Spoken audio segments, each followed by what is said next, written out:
Welcome back to Organizational Design Skills. As I promised you last week, I would like to revisit my model of escalating destructive conflict and give you some recommendations if you ever find yourself in an escalated, angry conflict that risks violence. As I said, I would prefer you not be at this stage unless you're a trained hostage negotiator, law enforcement officer who's actually skilled in diffusing, de-escalating potentially violent conflict. Unfortunately, we're seeing more and more of our officers not educated or skilled at doing what I'm describing to you. But fortunately, some of our forces have the best of mediators and negotiators in them. Thank God. Okay, let me turn back to my PowerPoint and my model. If you remember, last week I focused on what I referred to as hooks, destructive practices that many human beings have demonstrated under the pressure of escalating conflict that only makes it worse, escalates, and risks violence. So what do you do if you find yourself in a place where this seems to be occurring? Here are my tips, and actually your reading reinforces this, and I'm going to once again request that you're practicing these skills every week. This is not something you're able to do and de-escalate unless you have some level of mastery at every stage. Let's revisit our initial stage. At the level of root expectations, where we began at the very bottom of this bell curve, I asked you to do excellent information gathering to learn about cultural expectations and differences. Along with that, I would ask that you negotiate what I will refer to as bully boundaries. And the reason I'm suggesting you negotiate early on when you are getting to know whatever people are involved in potentially angry, destructive, escalating conflict, is because everybody must create these bully boundaries to respect all of the different cultural norms and expectations present in these relationships. Unless they are involved with negotiating your agreements about how to handle conflict, about what you're going to do if somebody gets angry, is upset, you will not have buy-in later when you are introducing these boundaries and attempting to de-escalate. None of us, I'm assuming none of you are principals of schools or police officers at the moment, somebody who has authority over other people to order them to put down their weapon, to walk away from the conflict. Even if you're a manager in an organization, we don't necessarily have that authority with our organizational stakeholders. If they don't respect us, if they don't like us, we have very little rapport and credibility. Now, we might have the power to eventually fire the person for misconduct, for stepping out of line. But frankly, I don't think you want to go there, given what I've seen with potentially going postal situations where fired employees retaliate and get revenge by threatening and actually executing violence against people. I don't think most of us want to go there, not when we're sane and rational, calm enough about the relationship. So as you're getting to know the people in your organization, you need to be saying, what are we going to agree to do if one of us becomes angry or upset, if we have conflict with each other? And so you might agree, okay, we will take a cooling off period for 24 hours and then we'll come back and we'll do a circle where everybody gets to share how they feel, try to understand each other, or maybe you have cultures that would rather die than sit in an open circle and talk openly, publicly about their feelings and needs. So you agree there's going to be private meetings with a respected other, somebody who will listen and helps, save face with the person who's upset or hurt. These are some of the possible boundaries you negotiate. I actually spend a lot of time in theories of conflict and intercultural conflict, introducing all the different possibilities. Those of you who've taken my cultural assessment know that my students from about 80 different countries around the world have created over 200 different boundaries to describe their cultural expectations in relation to NCRP. So this is pretty complex, and if you want to learn more, I would suggest you take intercultural conflict or one of the courses that can help you learn more.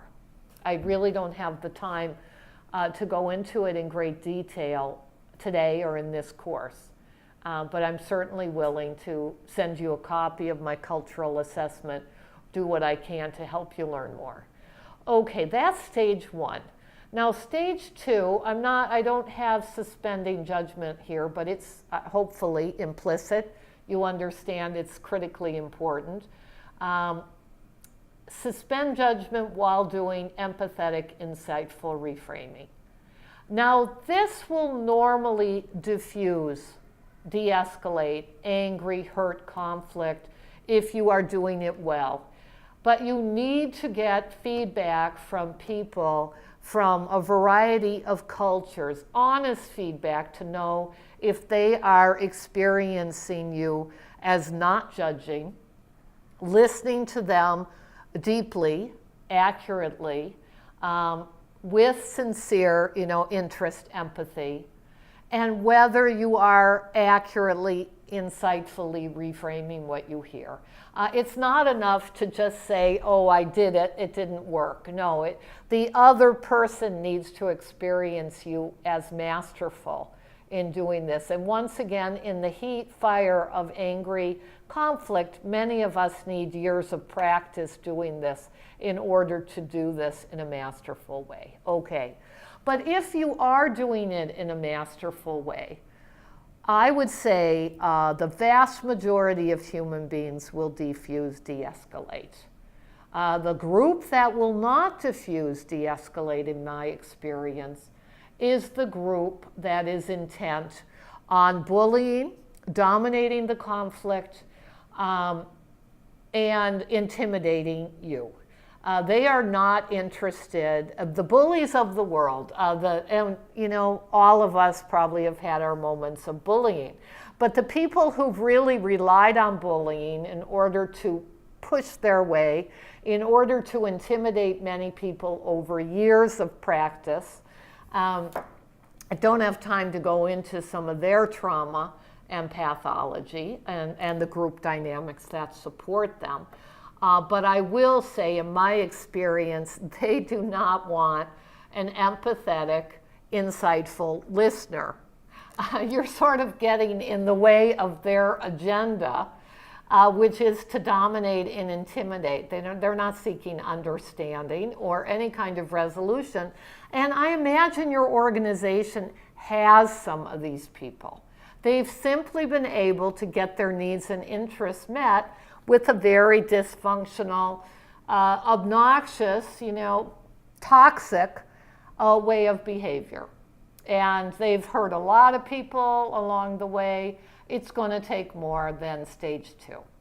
What it will take is that you are able to stay strong in the face of their attempts to intimidate, and you quickly and firmly introduce the boundaries you have negotiated together.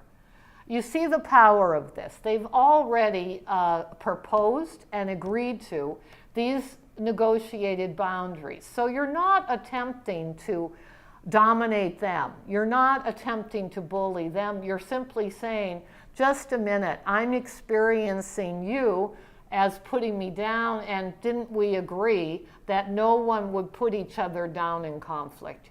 You are introducing what you've already agreed to. Now, the most toxic, difficult, potentially dangerous bullies of the world are not necessarily going to respect what you do when you assert these boundaries. So stage 4 is that you need to be prepared to respectfully and quickly disengage. Now, it's interesting to watch my students when they first learn to mediate, because I will introduce all of these stages to them, and I can pretty much divide students up into 2 groups. Those who allow violations of the ground rules, the bully boundaries, and then, halfway through the process, we'll try to negotiate, to assert those bully boundaries, ground rules, and of course nobody is going to respect that because the person is giving out mixed messages. That group is relatively ineffective compared to those who immediately, quickly assert, introduce the ground rules, boundaries, and then ensure that those boundaries are respected with their own behavior. So if the other person is not respecting the boundaries, you will respect the boundaries by disengaging. Now, the reason I'm recommending connected, respectful disengagement is because if you've got someone in your organization who is a high-risk person for violent attack, and in my work, that's usually somebody who has a history of violent behavior. But it also can include the addicts in your organization. Depending on the drug, there's strong correlation with violence. Alcohol actually leads the list. A love of weapons, a military background. These people can be dangerous, and if you decide to disengage by turning your back on them or otherwise being perceived as disrespectful, you may, send this destructive, angry conflict to the peak of violent attack. So you want to be diplomatic, you want to be connected with the person. There's actually psychological reasons that somebody who's at high risk for being violent cannot handle a disrespectful, sudden, what they might experience as abandonment. So you want to stay connected, respectful, but you want to quickly disengage. You might say to them something like, I don't feel comfortable with the conflict right now. Why don't we come back together after 24 hours and everybody can renegotiate our ground rules, boundaries. It's easy to be diplomatic if you practice these stages and these skills again and again. Okay, well, like I said, you've got to practice to a place where you see that these skills and stages are actually working for you. And I encourage you to continue to do so this week. They can make all the difference with organizational conflict. And I have been hired to mediate potential going postal situations. And I know these stages, these skills can make all the difference with very dangerous people. Good luck with practicing them. I will not be lecturing your last week of class because I will be focused on looking at your finals, and you will be presenting your finals to me and your classmates. All the best with that. Have a great week.